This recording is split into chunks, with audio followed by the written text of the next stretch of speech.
Welcome to the Ask a Nutritionist podcast, brought to you by Nutritional Weight and Wellness. We are thrilled to have you join us today as we discuss the connection between what you eat and how you feel, and share practical, real-life solutions for healthier living through balanced nutrition. Now let's get started. Good morning and welcome to Dishing Up Nutrition's new midweek segment called Ask a Nutritionist. On today's show, we will be answering a nutrition question we received from one of our Dishing Up Nutrition listeners. So this particular listener wrote, I have finally lost the 30 pounds I have struggled with so long to lose. How do I retrain my brain for maintenance? And how do I change how I eat daily? This has been a part of my problem for the many times I have lost weight. I think this is an excellent question. I loved this question. This is why we picked it out. And first of all, I wanted to just say congratulations on that weight loss. 30 pounds is amazing. So I hope that you're able to recognize that success for yourself. And I really hope that you're so proud of yourself and the efforts that you've put into losing that weight. Second of all, I want to just bring this back to now all the other listeners or people who may be watching this video and just pose that question. Does that ring true for you? Or does that question resonate for you? Have you lost weight in the past? Once, twice, 10 times? 20 times have you lost that weight in the past, only to struggle with maintaining that weight loss or to struggle with that mindset and those thoughts that are required to just continue having that success long term? I'm willing to bet that this is hitting home for a lot of listeners and for a lot of you who may be watching this video, which again makes it a really great question to discuss. And I hope if this is resonating for you, that it just shows you that you're not alone and that there's many people in the same boat, so that this is a shared experience with so many people out there. So as I was thinking through how I wanted to answer this question, one thing that I wanted to kind of throw out there or pose as one approach that you can use to start to identify what your mindset is like and to start shifting that mindset. You think about as people go off on a weight loss journey or they're changing their habits for some amount of health that they want to achieve, they typically have a goal weight. I won't use air quotes here, but just imagine a goal weight or a goal size that they're working toward. So now for this listener, you're at that desired weight. You've kind of reached that pinnacle. You've reached what you were striving for. Now maybe you could start shifting your thoughts and say, it's not a goal weight that I'm going for, but a goal life. What do I want my goal life to look like? And asking yourself that question. And when I say that, I mean, what kind of habits and routines does a healthy person like me need to do on a day in and day out basis to continue being healthy? What are those actions that are the most important for you as an individual to help you continue on this upward trajectory or just to even continue feeling good in your own skin? Can you see yourself carrying out these habits for a long time? In identifying those habits, can you visualize yourself actually doing these for the long term?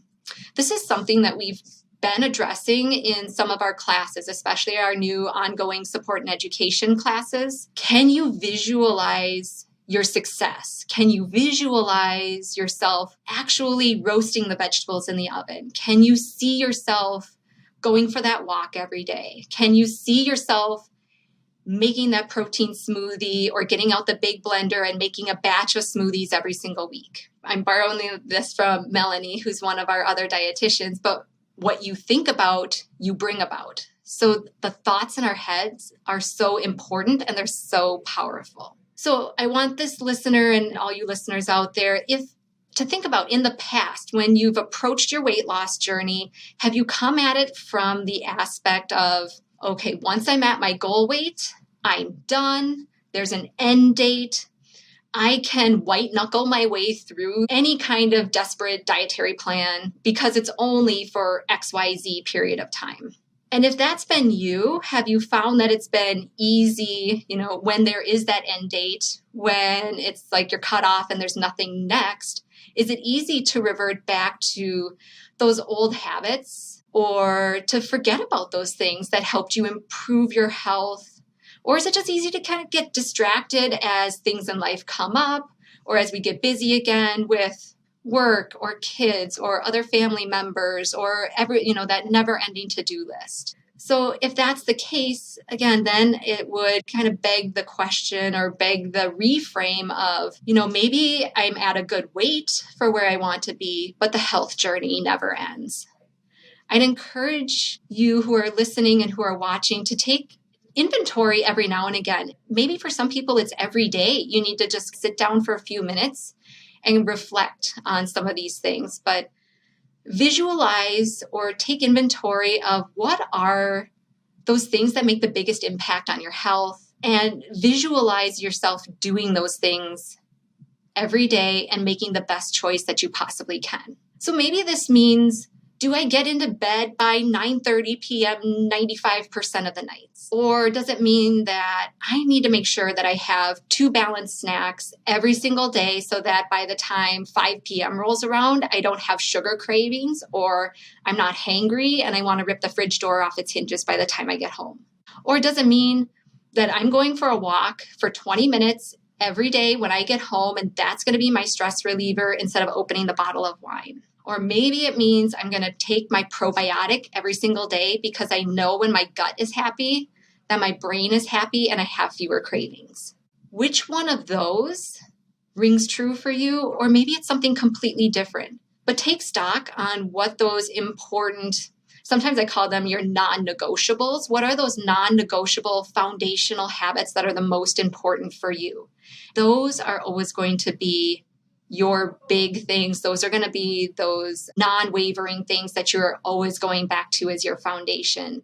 And that, again, they help you stay steady and keep you moving in the right direction, whether it's for your weight or for other health issues. So then I would also say, if you can't see yourself doing some of the habits that got you to that weight loss, if you can't see yourself doing some of these things really long term, I'd say 2 things. Maybe you either check the approach that you were using for that weight loss, or see if your brain tends to go more in an all or nothing type of mindset. So you're either all in on your eating plan or your diet or like whatever it is that you're committed to and you're doing everything right, or you tend to go off the rails, you're eating every bit of sugar that you can get your hands on, and there's no middle ground, there's no gray area, there's no in between. You're either on one side of the spectrum or the other.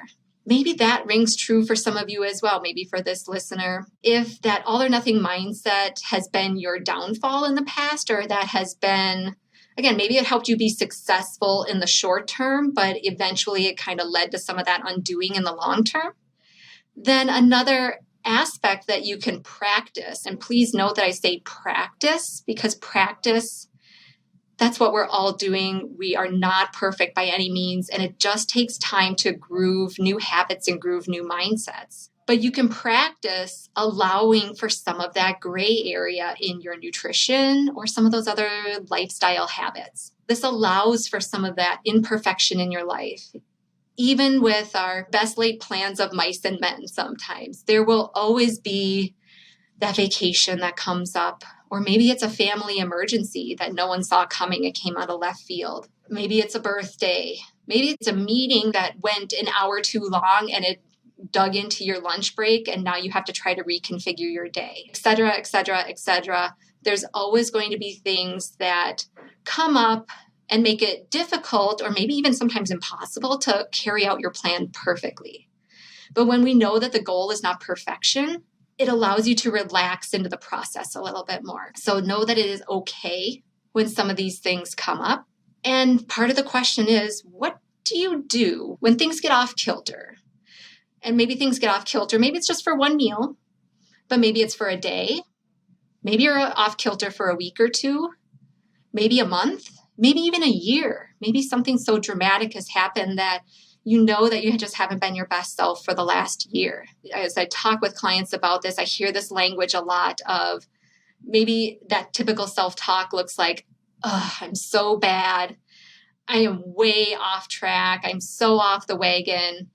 I always do this to myself. This is my cycle. This is who I am. I always am good for a month and then I fall off, or I'm good for 6 months and then I slip back into those old habits. So if that is something that resonates for you, I would say, what if you reframed some of that mindset and say, I adapted to what was going on in my life at that time? Or this is another one that I've been using a lot with clients, is this has been an opportunity to learn about what works and what doesn't work for me. So this is a much more gentle way to talk to yourself. Again, it allows for that basic amount of imperfection that we all have. It allows you to give yourself some of that grace. And then when you're ready, you can say, okay, I adapted, I learned, I am still learning, but now I am ready to refocus and use the tools that I know I have in my back pocket. I'm ready to use those tools to get started again. One of my students recently in that ongoing support and education class series that I just talked about, one thing that she said that I know it resonated with a lot of the other students in the class she said every meal or snack is an opportunity to start again. So again, a lot of us, we say, I'll start again on Monday, or I'll start again tomorrow, or XYZ, I'll start again at some future date. But this shrinks that amount of time that you're giving yourself. You're saying, okay, great. I ate something that maybe I know wasn't in line with my goals. But the next time I eat, I have a choice, and I can choose to eat balanced. I can choose to make a better or the best choice for my body at that time. You're giving yourself grace, but you're also giving yourself that opportunity to get right back on, to get back into that realm of I am doing what I need to do for my body and serving myself the way that I deserve to be served.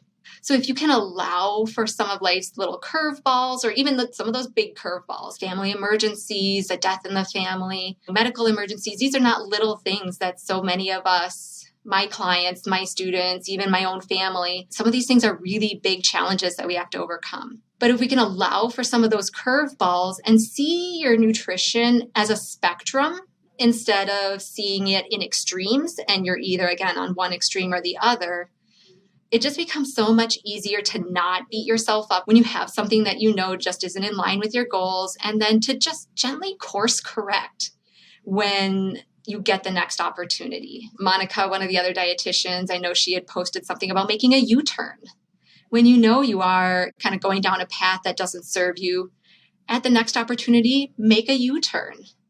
At that next meal or snack, make a U-turn and make the next best choice that you can.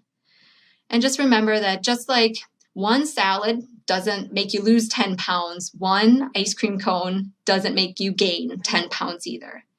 So it may be uncomfortable, especially as you practice some of that mindset, but living in the gray area can help you be less all or nothing and can help you fluctuate and be flexible when you need to, but also hold steady to some of those non-negotiables or some of those foundational habits that I was talking about before.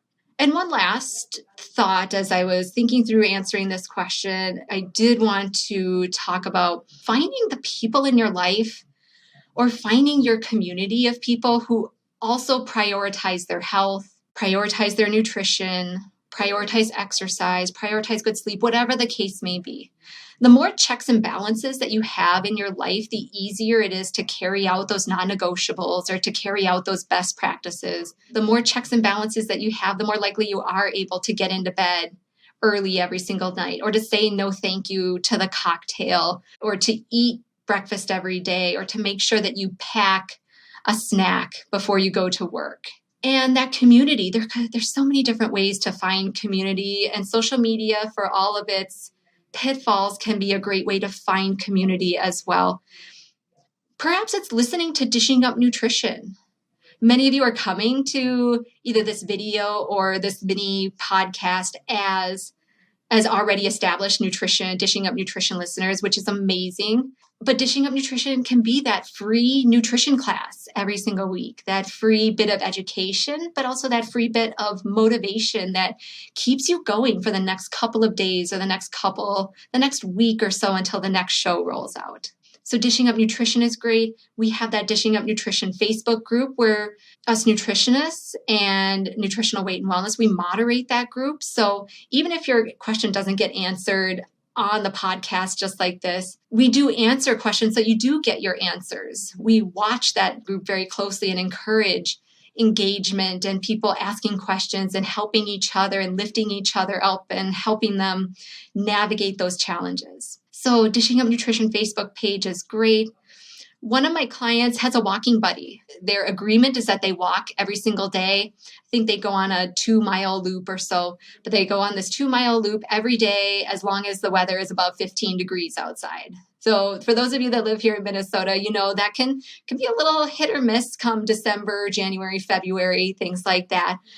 But having that partner in crime, if you will, can be so helpful, especially if you are the person where you are really good about meeting outward expectations. So if you know there's somebody out there waiting for you, or you know there's an outside expectation there, that yes, you are much more likely to meet that goal for yourself in addition to helping this other person. Another one of my clients, I just talked with her last week, said that one thing that she and her husband are going to start doing as a way to reconnect after work every evening is to cook a balanced dinner every night. So this is in place of what they would typically do is they would get home at different times, eat separately, and then their reconnect time was opening a bottle of wine and watching Netflix for 2 or 3 hours every night. So she said they wanted to just change some of those habits, cook dinner together, wait until everybody was home at the same time, just her and her husband. They were going to cook a healthy, balanced meal together, and that was going to be their time to de-stress, unwind, reconnect at the end of some busy work days. And then we have many couples, siblings, friends who sign up for our classes and take them together as a way to kind of hear the information with 2 different sets of ears, but also be in that journey together. Some of you out there, if you've already been working with one of our dietitians or nutritionists, or maybe if you've been thinking about it, if you've been kind of on the fence, like, oh, this would be really great to work with one of the professionals out there, maybe this is your opportunity. We're not here just for weight loss or when you're actively losing weight or when you're actively pursuing whatever health goal that you're working towards. We are here to be your cheerleaders. We are here to be a sounding board. We're here to help catch you if you notice that things are starting to slip. And we can help you find those creative solutions or help keep you motivated to do the things that you need to do, especially if you are hitting that rough patch. I have some clients, they check in once a year, and that's all. Some clients check in once every 3 months, and there's some clients who they know themselves that if they have a couple of appointments on the books once a month, that keeps them more on the straight and narrow and just helps them keep continuing to improve and move in the right direction towards their goals. As a recap, I just wanted to say, as we're shifting into, again, more of that maintenance type of mindset, you've achieved the weight loss, you're kind of riding that high of having reached your goal. Think about, what do you need to do? What does that goal life look like? How do you want life to look going forward? And what are those big foundational non-negotiable habits that you're working towards? Do you have more of an all or nothing mindset? And if so, can we practice living in the gray area? Can we practice having some flexibility with some of those mindset type of issues or with our nutrition or whatever the case may be? And create that community for yourself. Create those outward supports. Create that system of checks and balances for yourself so that you know you don't have to go it alone. That there's a lot of other people who want to see you succeed, who want to support you, who want to help you, and who want to see you just live your best life. So I hope this information gives you some food for thought, pun intended. And I hope this is helpful as this particular listener and anyone who may be watching this video or listening to this podcast, but hopefully it's helpful for you as you continue on your own personal health journey. So thank you so much for listening to Dishing Up Nutrition's Ask a Nutritionist. And if you have a nutrition question you would like us to answer, we invite you to join our Dishing Up Nutrition Facebook community by searching Dishing Up Nutrition on Facebook. This is a private group and it's moderated by Nutritional Weight and Wellness and by the nutritionists and dietitians on staff and the nutrition educators. And so we provide our Dishing Up Nutrition listeners, this provides them with a safe and supportive community to ask questions, to share ideas, and just to get inspired. Once you're a member of the community, we invite you to join the conversation and share your questions with us. So please don't be shy. If you have a question, please let us know, and we really look forward to hearing from you. Thank you for joining us today. Our goal is to help each and every person experience better health through real food nutrition. If you want to dive deeper into the Dishing Up Nutrition conversation, we invite you to join us in the private Dishing Up Nutrition Facebook group by searching Dishing Up Nutrition on Facebook and click Join Group. We look forward to connecting with you there.